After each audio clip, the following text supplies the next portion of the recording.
j'étais en train de discuter avec une amie et j'ai eu l'idée de cette vidéo, faire une vidéo sur notre identité. C'est un sujet plutôt intéressant parce que l'identité, en fait, bon, déjà on va commencer par définir qu'est-ce que c'est une identité. Une identité, c'est un profil, on va dire, un type. Mon identité, ça va être quoi? Ça va être mon nom, mon prénom. Mais si je vous donne mon nom et mon prénom, vous n'allez pas me définir. Donc c'est plutôt mon métier, ce que j'aime, ce qui me passionne ou ce que je fais dans la vie, ce que je fais dans la vie de tous les jours. Je sais qu'au Moyen Âge, on définissait les gens par leur métier. Donc c'était Bill le charpentier. Enfin, ils n'avaient pas ce prénom-là à l'époque, mais enfin, j'en sais rien d'ailleurs. Voilà, Bill le charpentier, William le navigateur, enfin bref, je dis n'importe quoi. On se nommait par les métiers parce que c'est ce qu'on faisait un peu tous les jours finalement. Donc on se définissait par ça, par notre activité principale. Mais ça ne sert pas à nous définir, je veux dire, il y a un charpentier qui va avoir une certaine personnalité et l'autre charpentier qui va avoir une personnalité totalement différente. Et ça va faire deux personnes bien distinctes. Donc l'identité, ça peut être justement notre personnalité. Comment on est, la manière, est-ce qu'on est plutôt introverti, extraverti, est-ce qu'on a tendance à être tout le temps à aller vers les gens, est-ce qu'on a un peu un côté un peu solitaire, est-ce qu'on a, je sais pas, est-ce qu'on a beaucoup d'énergie, est-ce qu'on est quelqu'un de plutôt calme, enfin bref, il y a plein de possibilités. Euh, donc voilà, notre identité, c'est un peu tout ça, c'est un peu tout ce qui permet de nous définir. Donc c'est la personnalité, ce qu'on fait dans la vie de tous les jours, donc notre métier, ou ce qui nous passionne, ce qu'on aime aussi, et j'ai envie de dire ce qu'on déteste aussi, parce que ce qu'on déteste, ça fait un peu qui on est. Voilà, ce par quoi on est attiré et ce par quoi on est repoussé. Voilà. L'identité, ça peut être très très large. Maintenant, c'est quoi l'intérêt d'avoir une identité? Parce que on a tous notre petite carte d'identité. Enfin, moi, je l'ai pas parce que je l'ai perdue et on l'a retrouvée à la gendarmerie dans le village d'à côté, donc je l'ai pas sur moi. On a tous une identité propre et la plupart du temps, c'est une identité inconsciente. C'est pas l'identité que vous avez sur votre carte. Votre identité, c'est pas celle-là. Votre identité, c'est la personne que vous croyez être et la personne que les autres pensent que vous êtes, qui est en général corrélée au fait que toi-même tu penses que tu es cette personne. C'est-à-dire que si du jour au lendemain, paf, t'as une révélation, tu te transformes et tu te dis oh, mais en fait je suis une autre personne, eh ben, les gens vont le voir, les gens vont le sentir, ça va se voir dans tes yeux, ça va se voir dans ton comportement et donc les gens vont avoir une autre image de toi. L'image que les personnes ont de toi va changer petit à petit. Euh, et voilà. Et, et je sais plus pourquoi je disais ça, mais en fait, l'identité, ça nous apporte énormément dans la société. En fait, voilà, quel intérêt d'avoir une identité en fait? L'identité, ça nous apporte énormément dans la société. Par exemple, si je vous dis je suis avocat, ou si je vous dis je suis caissier au carrefour du coin, c'est pas le même standing en fait.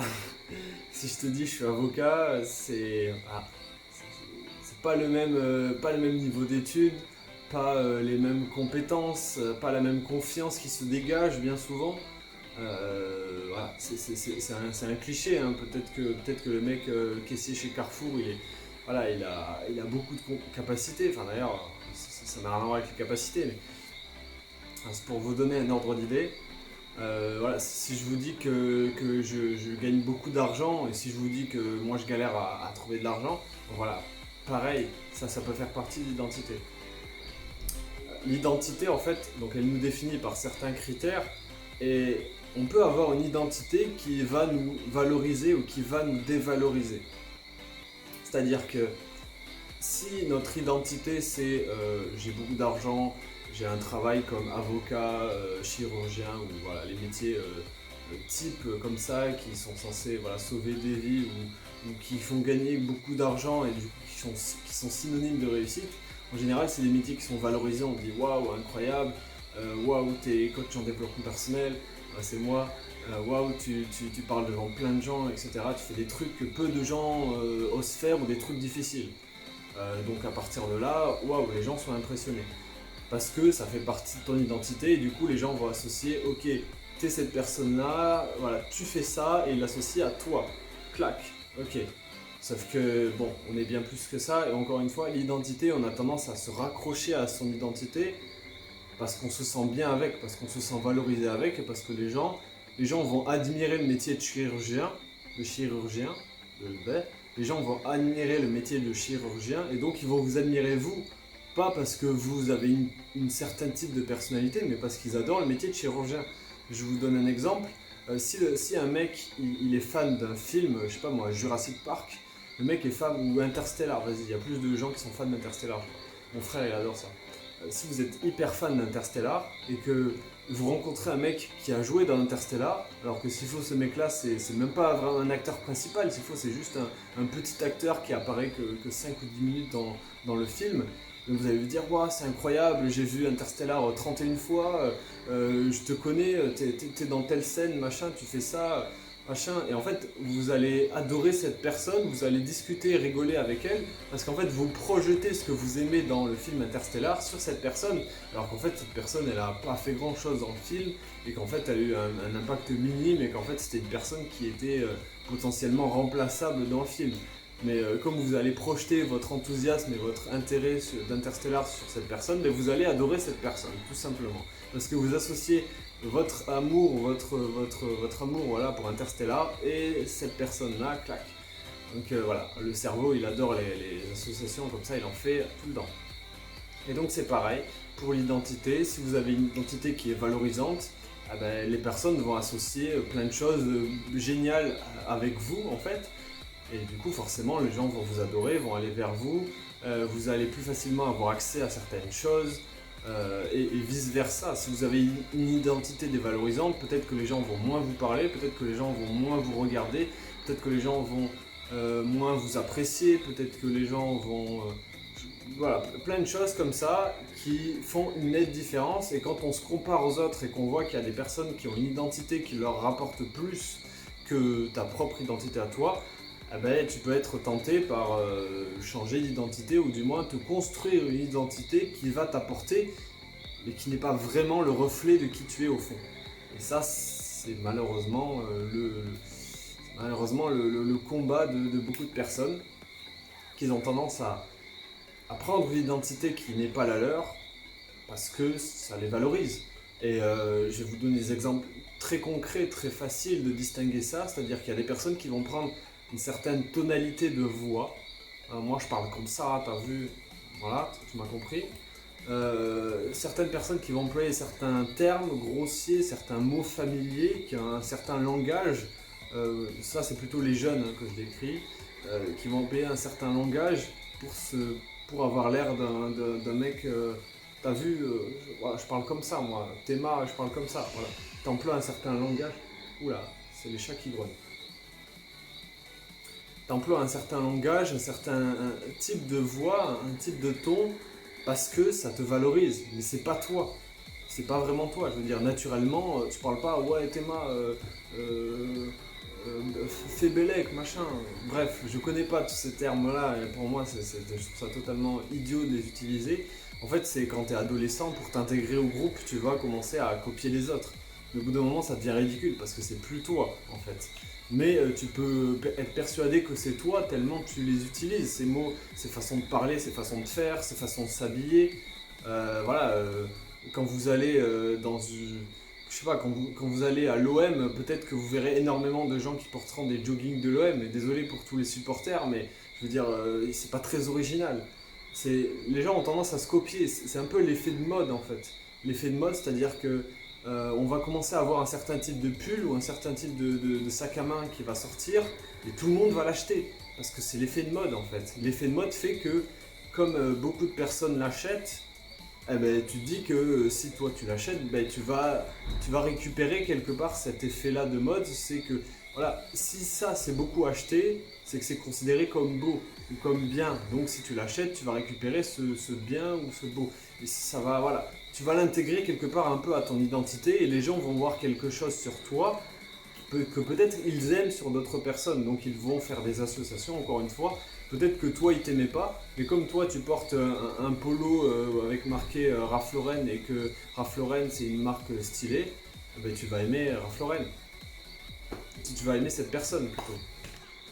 Là, je suis déconcentré totalement dans ce que je dis, donc je vais la refaire. Si Ralph Lauren, tu as intégré ça comme une marque haut de gamme et que tu vois une personne porter un polo Ralph Lauren, ben cette personne-là, tu vas considérer qu'elle a quelque chose en plus qu'un mec qui porte un polo avec une marque sans marque presque, tu vois, avec une marque discount en fait. Juste parce que tu as associé le haut de gamme à une personne d'un certain standing en fait, alors que ça n'a rien à voir. S'il faut, la personne qui porte un polo discount, elle est beaucoup plus intelligente ou elle a beaucoup plus de capacité que la personne qui porte un polo Ralph Lauren. Mais voilà, certaines marques font que tu as l'air plus valorisé, valorisant, tu as l'air plus... c'est pas le bon mot. Certaines marques de vêtements font que tu as l'air d'avoir une autre identité, font que tu as l'air d'être quelqu'un qui est plus valorisant ou plus valorisé et donc on a tendance à te valoriser. Alors, je me mélange un peu dans les termes parce que je n'arrive pas à trouver les bons mots. Mais voilà, en gros l'identité c'est ça. Et malheureusement on y est tous soumis parce qu'on est des êtres humains et on a besoin de reconnaissance, on a besoin que les gens nous apportent de la valeur, nous donnent de l'amour en fait quelque part. Et quand on voit des personnes qui en reçoivent plus que nous, eh bien on est jaloux, on est envieux et donc on va peut-être adopter des comportements pour pouvoir en récupérer à notre tour. Et donc on va commencer à copier un peu les autres finalement qu'on enviait ou qu'on enviait juste avant. C'est ce qui se passe avec l'effet enfant-adulte, c'est-à-dire que l'enfant il va copier les adultes. Enfin, en général, c'est l'enfant va copier les adolescents. Par exemple, c'est je vais inventer un truc, mais c'est le syndrome du petit frère, grand frère. C'est-à-dire que le petit frère va copier exactement tout ce que fait son grand frère, parce que son grand frère, il a du succès avec les filles, voilà, il a beaucoup d'amis, etc., etc. Du coup, le petit frère va exactement copier le grand frère et va prendre la même trajectoire que lui, à peu près. Il va s'habiller comme lui, il va parler comme lui, il va agir comme lui, alors que finalement, il n'est pas lui. Mais il va faire ça parce que finalement, il voit que son frère, naturellement, il a tout ce qu'il veut. Donc il va faire comme lui, en fait. C'est logique. J'ai déjà vu ça. Je le raconte en connaissance de cause. Donc l'identité, ça nous apporte énormément de choses. Mais au fond, à quoi ça sert d'avoir une identité si ce n'est pas nous? Parce que tu peux avoir une identité toute ta vie et te mentir à toi-même et te faire croire que tu es cette personne alors que tu n'es pas cette personne. Tu peux adopter des comportements, des traits de caractère, tu peux adopter plein de choses en fait. Tu peux construire énormément de choses sur toi, mettre des couches comme ça. Mais si c'est pas toi, eh ben, toute ta vie tu vas te mentir et au bout d'un moment tu vas te réveiller. Peut-être que tu te réveilleras jamais, mais au bout d'un moment tu vas te réveiller et tu vas te dire là c'est pas moi, là je sens pas que c'est fluide, je sens pas que dans mon comportement c'est fluide. Tout n'est pas fluide à l'intérieur de moi et je sens qu'il y a des blocages. S'il y a des blocages, cherche pas. C'est juste qu'il y a quelque chose qui n'est pas toi. Soit c'est ton énergie, ou tu as de l'énergie à l'intérieur de toi qui n'est pas toi ou autour de toi.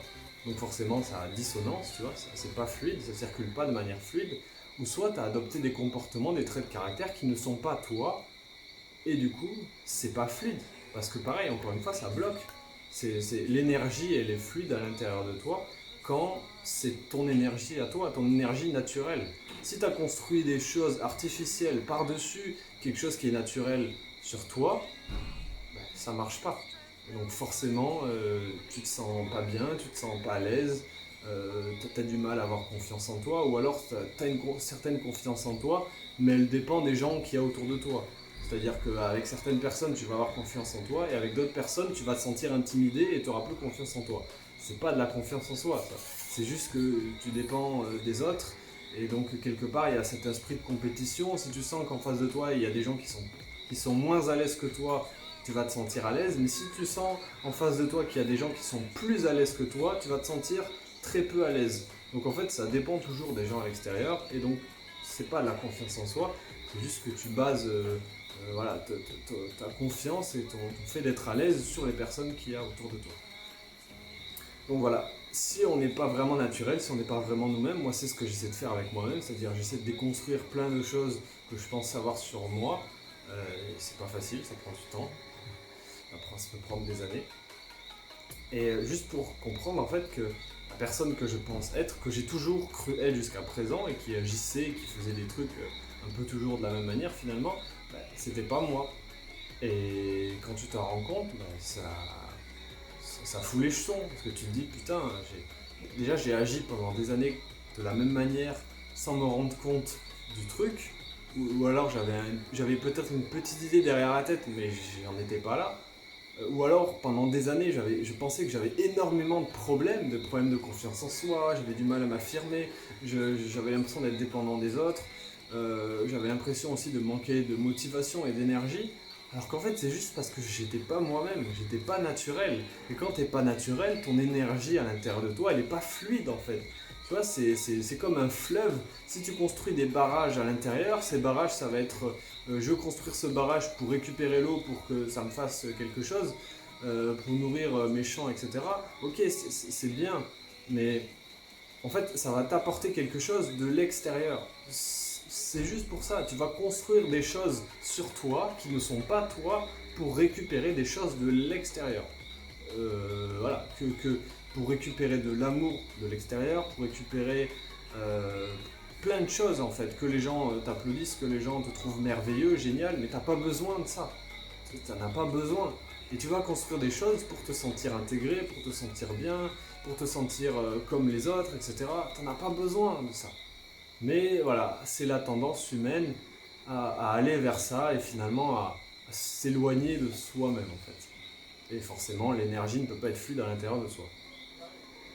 Euh, Si jamais vous ne savez pas forcément si vous êtes vous-même ou pas, ben en fait c'est très simple. Si vous prenez des situations ou des sujets sur lesquels vous bloquez, par exemple vous avez du mal à parler de vos émotions, de certains événements que vous avez vécus, etc. Si vous n'êtes pas totalement transparent avec vous-même et avec les autres, ben cherchez pas, vous n'êtes pas totalement vous-même.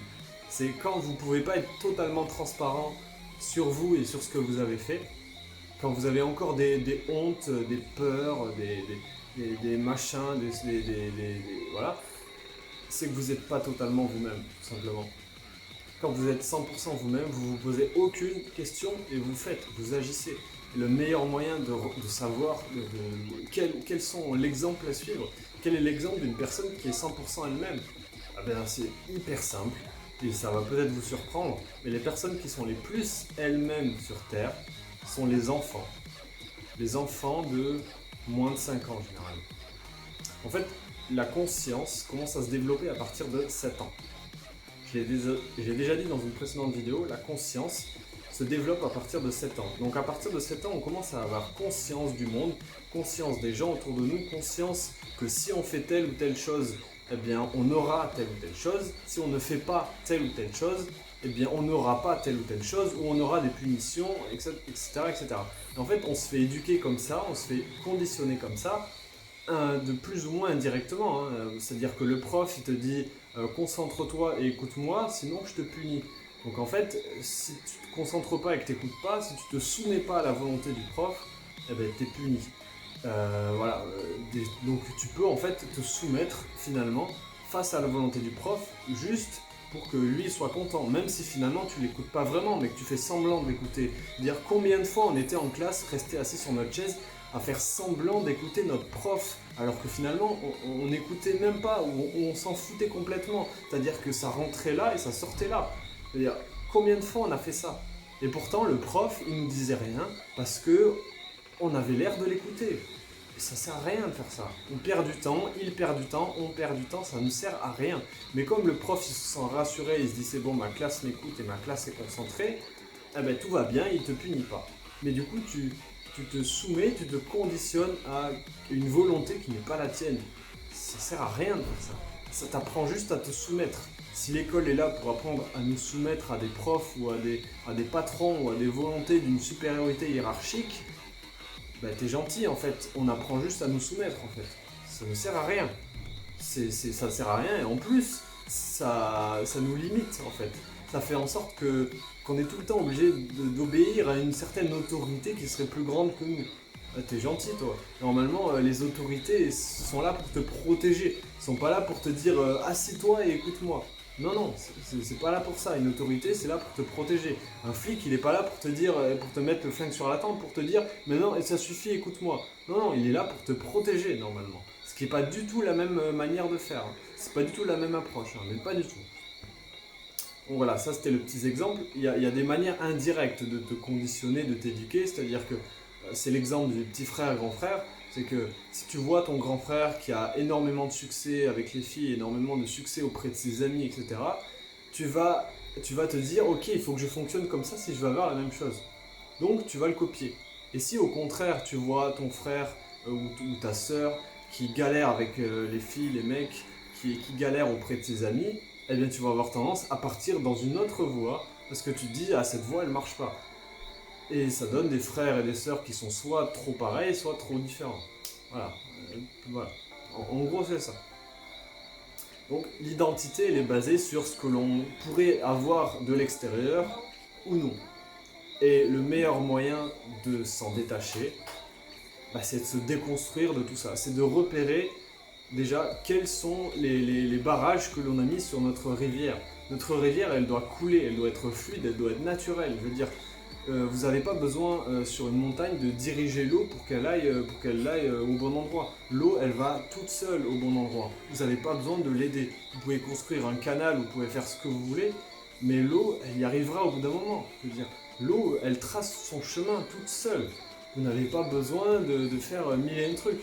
Et à chaque fois que vous allez faire des barrages sur votre rivière pour que votre eau elle aille nourrir d'autres choses, ben en fait vous êtes en train de déporter une partie de votre énergie pour pouvoir nourrir quelque chose à l'extérieur qui pourrait potentiellement vous apporter des choses. Mais peut-être que vous allez constamment envoyer votre énergie vers l'extérieur, constamment essayer de dire tiens je te nourris extérieur pour que tu me ramènes des trucs, de la reconnaissance, de l'amour, ce que tu veux, mais finalement vous allez dépenser énormément d'énergie pour avoir rien en retour. Donc en fait vous allez être frustré, vous allez être dégoûté, et puis finalement vous allez avoir plus d'énergie. C'est le cas des personnes qui sont très empathiques, hein, j'en ai fait l'expérience, c'est qu'on a tendance à donner énormément, et on reçoit peu. Et à la fin, on se dit, mais je suis dégoûté. Parce qu'on a l'habitude que si on donne beaucoup, on est censé recevoir beaucoup, ce qui est faux. Et c'est pour ça qu'il ne faut pas faire ça. Il ne faut pas faire ça. Et pour ça, il faut se décrocher de son identité à vouloir aider les autres, à vouloir jouer le sauveur, entre guillemets.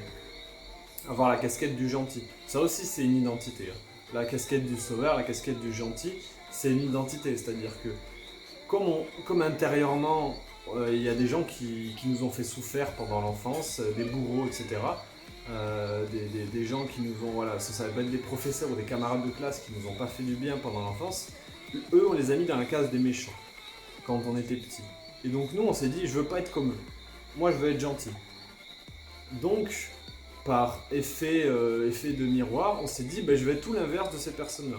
Donc dès que ces personnes-là vont faire un truc, on va se dire, ah ben c'est pas comme ça, moi il faut que je fasse tout l'inverse. Alors que s'il faut, elles ont des comportements qui sont bien, une partie, mais l'autre partie n'est pas bien. Voilà. Peut-être que son comportement est bien, mais que l'intention derrière son comportement n'est pas bien. Mais nous, on va tout rejeter, parce qu'on va considérer que tout ce que fait cette personne, c'est forcément mal. Parce qu'on l'a catégorisé en tant que méchant. Et notre cerveau, il fait tout seul, ça, ce genre de truc.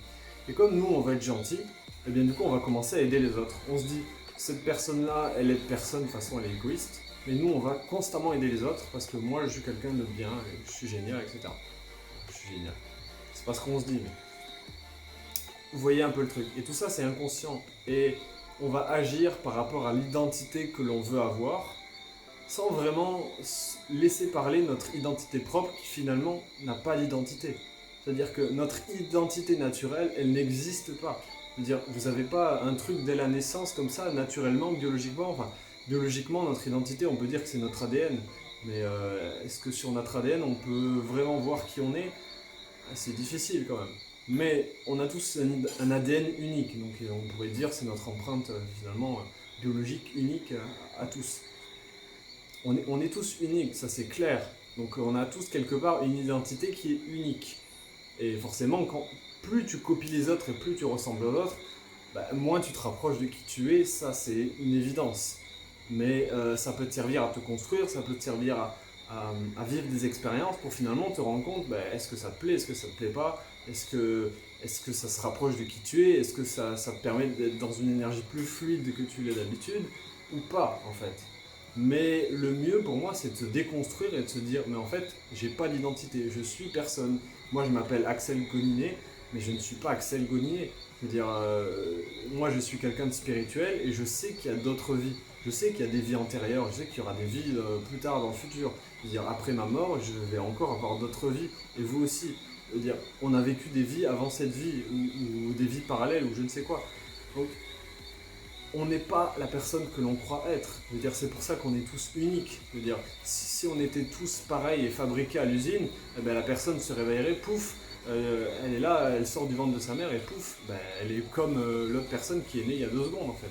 Parce qu'ils sont nés en même temps et ils sont nés, voilà. Je veux dire, quand vous prenez 2 jumeaux, les 2 jumeaux, ils sont pas identiques. Ils naissent en même temps, ils ont la même éducation, les mêmes parents, les mêmes professeurs, ils sont dans la même classe. Et pourtant, ce sont 2 personnes différentes. Il y en a un qui va aimer la guitare et l'autre qui va détester tout ce qui est la musique et il va aimer, je sais pas moi, le foot, le sport. Alors que peut-être que celui qui adore la musique et la guitare, il déteste le sport. Tu vois, ils sont hyper différents par essence, alors que physiquement, ils se ressemblent comme 2 gouttes d'eau.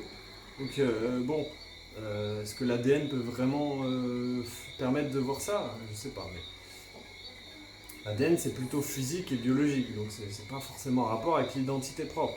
Si on rentre plus dans le côté spirituel, dans le côté de l'âme, eh bien là on voit vraiment que on est une âme, on est un être spirituel dans un corps d'humain. Et donc on n'est pas juste un être humain, je suis pas juste Axel Goninet, je suis en fait une âme qui a vécu plusieurs vies, dont celle aujourd'hui. Donc je suis bien plus que ça. Et donc avoir une identité, ça sert à rien en fait. Désolé de te cacher, mais c'est ça, avoir une identité, ça sert à quoi? À part s'attacher à des choses qui vont nous valoriser. Est-ce que toi, tu vas dire dans la rue, on va te dire, ok, qu'est-ce que tu fais dans la vie, ou qu'est-ce que tu as vécu, c'est quoi tes souvenirs les plus marquants? Et là, tu vas raconter tes pires traumatismes ou tes pires hontes. Mais non, il y a des choses que tu vas toujours garder pour toi. Tu vois, les choses pour lesquelles tu as le plus honte, tu vas toujours le garder pour toi. Tu vas jamais le dire en public à l'extérieur. Pourquoi? Parce que tu veux pas que les gens voient, tu veux pas que les gens savent les hontes que tu as vécues. Parce que si les gens savaient ce que tu avais vécu de honteux, peut-être qu'ils te regarderaient différemment. Peut-être que si les gens savaient que parfois tu as été méchant avec certaines personnes, peut-être qu'ils te regarderaient différemment. Et donc finalement, tu as peur que l'identité qu'ils ont de toi, elle change. La vision qu'ils ont de toi, elle change. Donc on est tellement attaché à notre identité que finalement, on n'est pas nous-mêmes, on n'est pas fluide parce qu'on est attaché à ce que les autres peuvent penser de nous, à ce que les autres peuvent nous donner ou pas, etc. etc. Et tout ça, ça mène à forcément des problèmes de confiance en soi, des problèmes d'affirmation, des dépendances affectives, des problèmes de motivation, alors que le seul problème qu'il y a, c'est que vous n'êtes pas vous-même. C'est tout. Et c'est tout. C'est aussi simple que ça. Et c'est bien de savoir ça. C'est bien de savoir que la réponse, elle est toute simple. Maintenant, il faut juste savoir comment on fait pour devenir soi-même. Ça, justement, c'est tout l'objet de ce que moi je propose en coaching. C'est-à-dire que je propose une méthode de coaching, une méthode stratégique. J'ai mis mon site à jour il n'y a pas longtemps. Enfin, je l'ai même construit, mon site, il n'y a pas longtemps. Et là, vous voyez, j'ai du mal à m'exprimer parce que j'ai pas l'habitude de me vendre. Et pour moi, vendre mes services, c'est encore difficile. Mais il faut que j'ose le dire, il faut que j'ose l'exprimer. C'est pas parce que j'ai du mal à me vendre et parce que c'est difficile pour moi de vendre ce que je fais et de m'assumer parfois en tant que coach que je suis un mauvais coach. Je sais que j'ai beaucoup de capacités, je sais que je suis un très bon coach.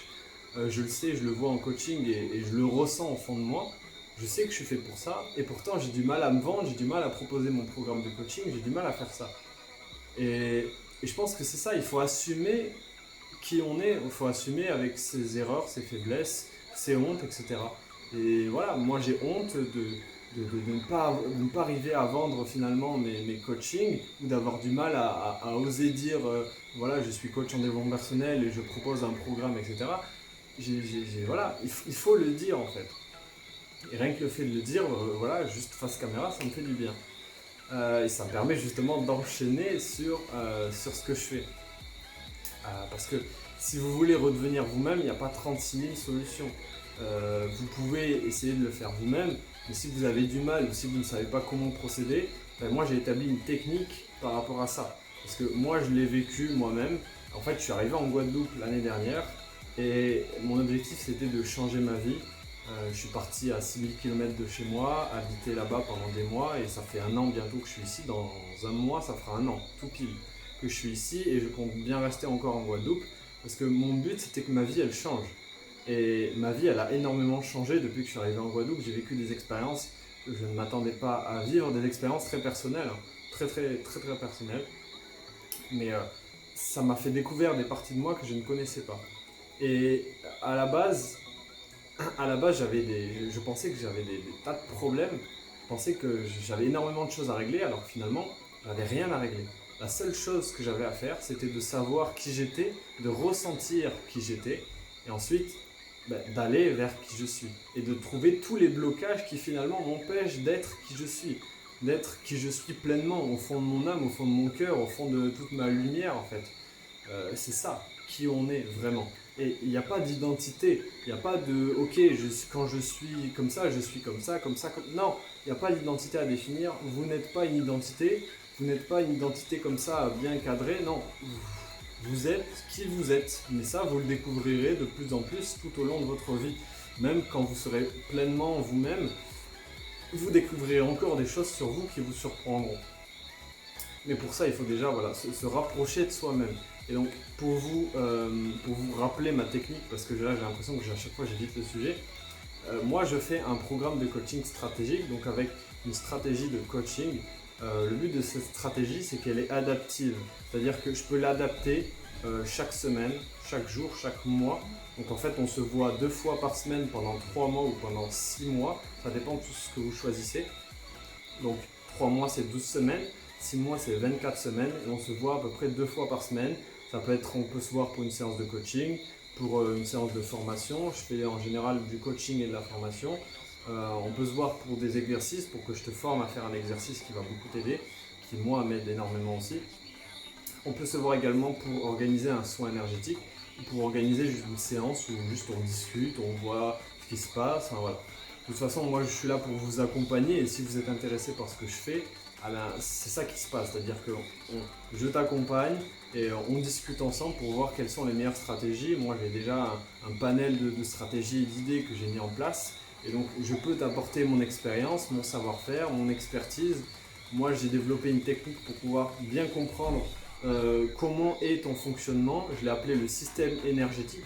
Le système énergétique regroupe énormément de choses, c'est-à-dire ta manière de faire fonctionner ton énergie. Est-ce que ton énergie est fluide? Est-ce qu'elle ne l'est pas? Est-ce que tu as tendance à envoyer de l'énergie vers l'extérieur et que du coup tu es en perte d'énergie? Ou est-ce qu'au contraire tu ramènes ton énergie vers toi et que tu te nourris toi-même et que du coup tu es en gain d'énergie perpétuel et du coup tu te sens bien, tu n'es plus dépendant de l'extérieur? Voilà, notre fonctionnement énergétique joue énormément, nos pensées, nos croyances jouent énormément, la façon dont on gère nos émotions aussi. Il y a énormément de choses comme ça qui font que notre système énergétique est impacté, est en perte d'énergie ou pas. Voilà, et ça je l'explique. Voilà, vous pouvez aller voir sur mon site www.axelgoninet.com. Voilà, mon site il est finalisé depuis quelques jours. Et vous pouvez aller voir la page système énergétique pour pouvoir mieux comprendre comment ça fonctionne. Et ensuite, j'ai mon onglet coaching stratégique pour voir un peu mon programme et ce qui est inclus dedans. Donc voilà, c'est un programme sur 3 mois ou sur 6 mois. Et avec dedans, il y a inclus donc des séances de coaching, des séances de formation, voilà, des discussions ou une sorte de thérapie si vous avez besoin de discuter, d'exprimer des choses. Ça c'est hyper important aussi pour débloquer les choses. Des séances de soins énergétiques et des exercices évidemment. Des exercices certains sont plus fun que d'autres. Mais c'est des exercices que voilà, vous les faites si vous les aimez et on choisit ensemble en fait. Hein. C'est même vous qui choisissez. Moi je suis là pour vous conseiller, pour vous accompagner, pour vous apporter des choses. Mais je ne suis pas là pour vous dire fais ça. Non, je ne suis pas là pour te soumettre à ma volonté. Tu fais les choses si tu sens qu'elles sont bonnes pour toi et si tu sens que ça va t'aider. Et moi je te conseillerais évidemment, je te donnerai mon avis en tant qu'expert sur le sujet. Voilà, donc j'espère que cette vidéo t'a plu. Si jamais tu es potentiellement intéressé par ce que je fais, tu peux m'envoyer un message, enfin tu peux réserver en fait directement un appel sur le lien qui est dans la description. c'est un lien qui permet de réserver un appel, une session stratégique avec moi. Donc on s'appelle environ 3 quarts d'heure, 1 heure pour décider, voilà, pour décider de ce que tu veux, de ce par quoi tu es intéressé. Et puis on discute ensemble pour savoir voilà, quels sont tes besoins, qu'est-ce que tu as envie. Voilà. Moi je ne suis pas là pour vendre absolument. J'accompagne 3 personnes de manière simultanée. Donc 3 personnes c'est pas beaucoup. Mais j'ai un gage de qualité, c'est-à-dire que quand j'accompagne une personne, je l'accompagne vraiment jusqu'au bout, je l'accompagne vraiment à fond. Et voilà, je m'investis beaucoup et c'est pour ça que je ne prends que 3 personnes de manière simultanée. Voilà. Et pour tout l'achat d'un programme de coaching stratégique, vous avez mon livre Nouveau départ qui vous est offert. Un livre de développement personnel. Voilà, c'est un livre génial et magnifique que j'adore. Donc voilà. Si cette vidéo vous a plu, en fait, je vais vous le dire, mais vous le savez déjà, hein, vous pouvez liker, vous pouvez commenter, vous pouvez partager, vous pouvez rien faire aussi. Tant que vous avez regardé cette vidéo, c'est déjà cool. Et puis voilà, à bientôt.